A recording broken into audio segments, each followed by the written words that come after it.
पितृ, जब शंकर भगवान को जल चढ़ाया जाता है 16 श्राद्ध पक्ष में, 16 दिन श्राद्ध के जब हम भगवान शंकर को जल समर्पित करते हैं तो उसका भाग हमारे पितरों को प्राप्त होता।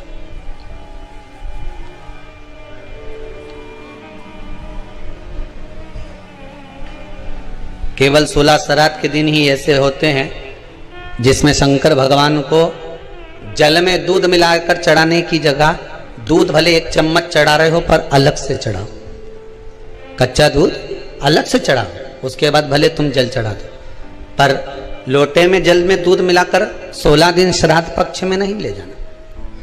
भले 1 चम्मच दूध लेकर जाओ, 1 कटोरी दूध लेकर जाओ, पर कच्चा दूध अलग से लेकर जाओ, शंकर भगवान को अलग से चढ़ाओ, क्योंकि 16 दिन श्राद्ध पक्ष के जब भगवान शंकर को दूध और जल चढ़ाया जाता है वो हमारे पितरों के खाते में चला जाता है, हमारे पितरों को उसका भाग मिलता है। इसलिए शंकर भगवान को कच्चा दूध भी चढ़ाओ तो पानी में मिलाकर नहीं, एक अलग से 1 चम्मच ले जाओ, भले फिर शिव जी को चढ़ा दो, भले एक छोटा सा कटोरी में ले गए चढ़ा दिया, जल ले गए। अगर गया नदी नहीं जा सकते, फाल्गु पर नहीं जा सकते, गया का पिंड करने नहीं जा सकते, 2 चीजें अपने जीवन में उतार लीजिए। एक 16 श्राद्ध में हमें गाय को रोटी देना है, खूब तला हुआ, खूब पका हुआ, खूब घी में या तेल में तर गौ माता को नहीं देना। इसका कारण क्या है वो भी समझ लीजिए। रोड पर कॉलोनियों में जो गाय घूमती हैं, इन रोड पर कॉलोनियों में घूमने वाली गाय जगह जगह पर पॉलीथीन वगैरह खा लेती है। वो लोग खाती कि नहीं खाती?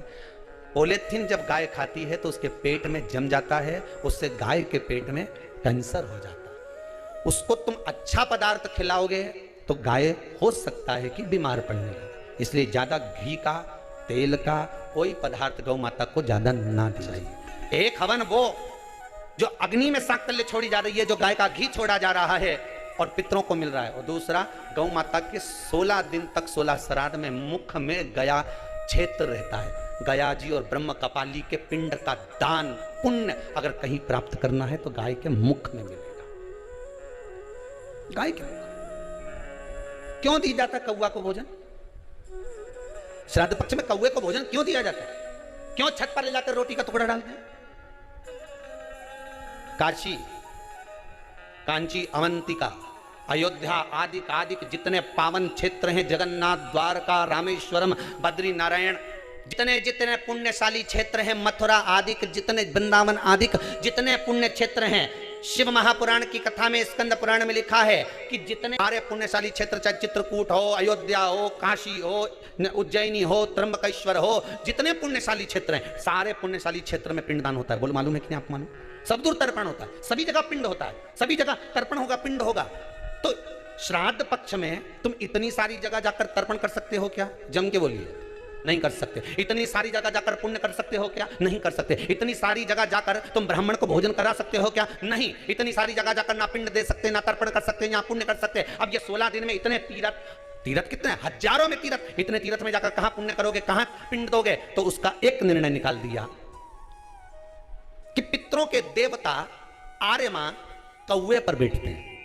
काय पे बैठते हैं? कौवे पर। तो एक काम करो, जब हम पितरों के देवता आर्यमा कौवे पर बैठकर पितृलोक से 16 दिन जब भ्रमण के लिए निकलते हैं तो घूमते हैं, तो क्यों ना एक काम करें कि कौवे के लिए भोजन छत पे डाल दें। हमारे छत का कौवा जब अन्न का भाग ग्रहण करेगा, पितरों के देवता को बिठाकर जब घूमने के लिए निकलेगा, तो जहां जहां घूमने जाएगा, जब जब बीच में कोई तीर्थ पड़ जाएगा, तो वहां के पिंडदान का फल हमको मिल जाएगा। इसलिए कौवे को भोजन कराया जाता है। कौवे को भोजन कराने का कारण ही यही है।